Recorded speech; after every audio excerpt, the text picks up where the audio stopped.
کیا DPO جہلم نے جب اس پہ کامنٹ بھی وہ ایک ریلیجس میٹر تھا، اس کا اس پالیٹکس سے کوئی تعلق نہیں تھا. ٹھیک. وہ میرا ایک clip out of context upload ہوا تھا ہمارے مخالفین کی جانب سے، جس میں آدھی بات ہوئی تھی.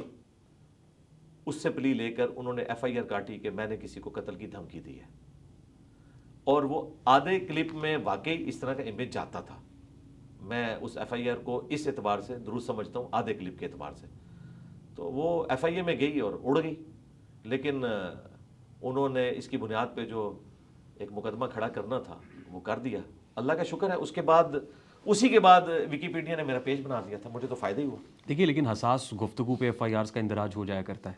جی ہو جاتا ہے، لیکن میں کبھی نہیں کہوں گا کہ فلاں وجہ سے ہوا فلاں وجہ سے. اگر کوئی جینون میرے سامنے کوئی چیز ایسی آئی ہے تو میں اسے آن کروں گا. باقی ویڈیو ایسی تھی کہ جس میں اس طرح کا شائبہ جاتا تھا، اس میں میرا اتنا جملہ نقل ہوا تھا کہ دنیا کے سارے پیر قتل کر دیے جائیں. جی بس اتنا. جی. حالانکہ یہ نہیں تھا. میں نے یہ کہا تھا کہ پیری مریدی کا نظام بیسیکلی جن احادیث سے اپنے سسٹم کو ڈرائیو کرتا ہے وہ بیت و خلافت سے متعلق ہے، امام کی بیعت سے متعلق جو خلیفۃ المسلمین ہوتا ہے. اور اس کے بارے میں بخاری مسلم حدیث ہے، جب ایک خلیفہ کی بیعت ہو جائے اور دوسرا کوئی خلافت کلیم کرے تو اسے قتل کر دیا جائے. اسی بنیاد پہ مولا علی نے جنگ صفین لڑی تھی حضرت معاویہ کے خلاف کہ میں خلیفہ ہوں، میرے خلاف تم کھڑے نہیں ہو سکتے. یہ میں نے پوری بات کی. اس کے بعد میں نے کہا کہ اگر آپ پیری مریدی کو خلافت کی احادیث سے ڈرائیو کریں گے تو آپ اتنا خطرناک رزلٹ کھیل رہے ہیں کہ اس کا رزلٹ یہ نکلے گا کہ دنیا میں صرف ایک پیر باقی رہے گا، باقی سب قتل ہوں گے. پھر تو آپ کی ڈاکٹرن میں یہ سارے پیر قتل کر دیے جائیں. بس یہ آخری جملہ انہوں نے اٹھا لیا کہ سارے پیر قتل کر دیے جائیں. وہی نماز کے قریب مت جاؤ جب تم نشے کی حالت میں ہو. تو اس طرح وہ آؤٹ آف کانٹیکسٹ تھا. وہ کلپ وائرل کیا ایک خاص مکتبہ فکر نے میرے خلاف، اور اس کی بنیاد کے اوپر ایک ہنگامہ کھڑا کیا، پروٹیسٹ انہوں نے کیا. موب لے کر وہ گئے تھانے میں. تھانے والوں نے مسئلے کو ڈیفیوز کرنے کے لیے FIR کاٹی خود سے، ان کے نام پہ نہیں. انہیں خود سے اسی لیے کاٹی جاتی ہے کہ کل کو فارغ کر دیں گے. اور جب عدالت کے سامنے وہ مقدمہ پیش ہوا تو انہوں نے کہا یہ تو FIA کا کیس ہے، FIA میں بھیجیں اگر کوئی ویڈیو ہے تاکہ اس کا کانٹیکسٹ چیک ہو. میں نے تو عدالت کے سامنے رکھ دیا کہ یہ اس کا کانٹیکسٹ ہے. وہ جب FIA میں گیا کیس، انہوں نے وہاں پر اس کو انالائز کیا تو ان کا یہ تو پوری ویڈیو یوں تھی، یہ انہوں نے آؤٹ آف کانٹیکسٹ کوٹ کی ہے. اللہ کا شکر ہے وہ کیس فارغ ہو گیا. انجینئر صاحب ان دنوں صحافت بھی انتہائی حساس ڈومین ہے. پیکا ایکٹ لگتے ہوئے، پیکا ایکٹ کی کوئی بھی دفعہ کسی بھی وقت جو ہے وہ نافذ العمل ہوتے ہوئے دیر نہیں لگتی ہے. تو اس لیے ظاہر ہے چیزوں کا دھیان رکھنا چاہیے.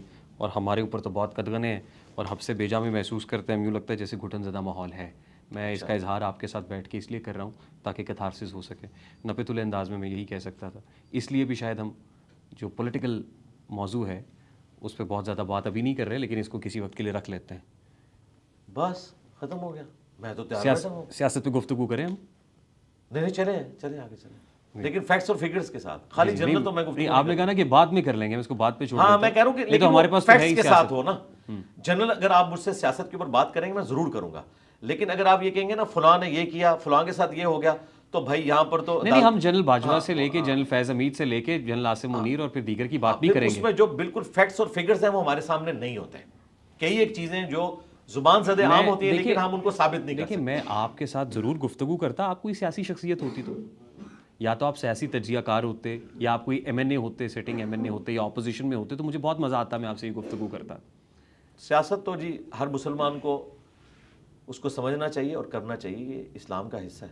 تو ہم دیکھیں گے کہ آنے والے دنوں میں آپ الیکشن بھی لڑیں گے؟ نہیں، اس کو پریکٹیکلی اس طریقے سے ایگزیکیوٹ کرنا پاکستان کی سیاست کو، تو میں پاکستان کی سیاست کو تو وہ والی سیاست سمجھتا ہی نہیں ہوں. نہیں، ہم آپ کے ساتھ UK US یا آسٹریلیا کی سیاست پہ تو بات نہیں کریں گے نا.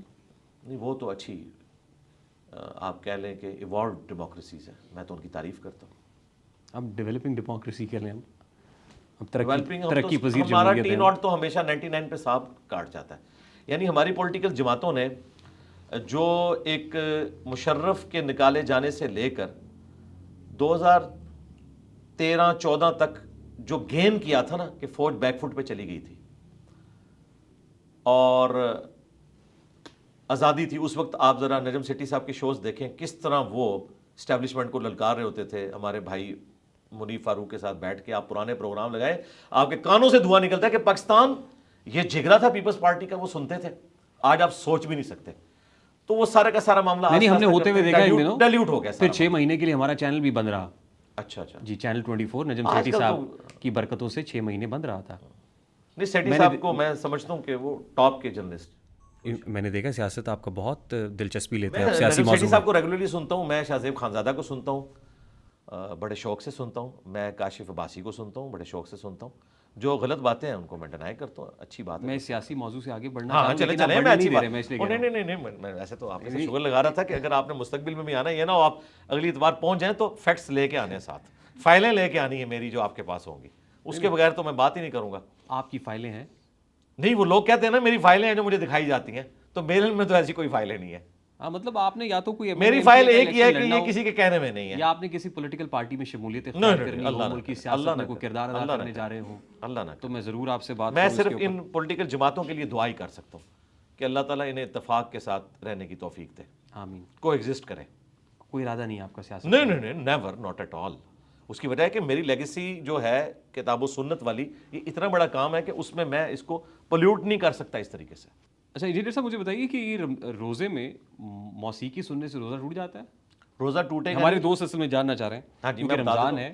روزہ نہیں ٹوٹے گا, فلم دیکھنے سے بھی نہیں ٹوٹے گا, لیکن جو روحانیت ہے روزے کی, جو بخاری میں حدیث ہے کہ اگر کسی کا روزہ اسے بے حیائی اور فحش کلامی سے نہیں روکتا تو اللہ تعالیٰ کو اس کے بھوکا پیاسا رہنے کی کوئی حاجت نہیں. یہ حدیث ہے صحیح بخاری میں. روزہ تو ادا ہو جائے گا, آپ اور کام کر لیں, کرکٹ میچ دیکھ لیں, آپ ڈاکومنٹریز کوئی دیکھ لیں, پولیٹیکل شوز دیکھ لیں, آپ قرآن حکیم کا ترجمہ دیکھ لیں, نیشنل جغرافک دیکھ لیں, ڈسکوری چینل دیکھ لیں, دھرو راٹھی کو دیکھ لیں, اتنی اس کی زبردست ویڈیوز ہوتی ہیں نالج کے پوائنٹ آف ویو سے, آپ یہ دیکھیں, اس سے آپ روزہ اپنا پاس کریں اور نماز کو ٹائم پہ پڑھیں. جی انجینئر صاحب, گانے اور موسیقی میں کیا فرق ہے؟ گانا تو اسلام میں جائز ہے اگر اس میں کوئی شرکی الفاظ نہ ہوں اور جھوٹ کی آمیزش نہ ہو. بخاری مسلم میں حدیث موجود ہے کہ نبی علیہ السلام نے خوشی کے موقع کے اوپر, شادی کے موقع کے اوپر گانے کی اجازت دی ہے. بلکہ ایک انصار کی شادی تھی تو سیدہ عائشہ سے فرمایا کہ تم نے گانے والی عورت کیوں نہیں بھیجی ساتھ, کہ خوشی کا موقع تھا, وہ گانا گاتی, لیکن مرد و عورت کا اختلاط نہ ہو, مرد مردوں میں, عورتیں عورتوں میں. شادی بیاہ کے موقع کے اوپر یہ معاملہ کر سکتی ہیں. اب رہ گیا میوزک, اس میں اختلاف ہے کہ کس حد تک میوزک الاؤڈ ہے. بعض علماء کا موقف یہ ہے کہ دف تو الاؤ ہے. نبی علیہ السلام کو ویلکم کیا تھا انصار مدینہ میں, ان کے ننہال کے خاندان کے لوگوں نے دف بجا کر, طلع البدر علینا. اور بعض لوگ کہتے ہیں نہیں, یہ دف تک نہیں ہے, باقی بھی انسٹرومنٹس استعمال کیے جا سکتے ہیں, لیکن یہ تعداد بہت تھوڑی ہے. میجورٹی کا یہی موقف ہے کہ دف کے علاوہ باقی جو انسٹرومنٹس ہیں ان کو آپ میوزک کے طور پر یوز نہ کریں. ان دنوں تو نعتیں بھی انسٹرومنٹس کے اوپر ہوتی ہیں. بس وہ جو علماء ہیں وہ تو ان نعتوں کو پروموٹ نہیں کرتے. دیکھیں مفتی منیب الرحمان صاحب آئے دن نعت خانوں کے بارے میں اس لیے بول رہے ہوتے ہیں نا. پاکستان میں جو ٹاپ کے نعت خان ہیں ان میں سے ایک اویس رضا قادری صاحب ہیں. انہوں نے بھی آج سے آلموسٹ کوئی 10-12 سال پہلے یہ میوزک کے ذریعے نعتوں کا سلسلہ شروع کیا تھا. تو ان کے جو اپنے پیر صاحب تھے الیاس قادری صاحب, انہوں نے منع کیا تو انہوں نے پھر ختم کر دیا سلسلہ.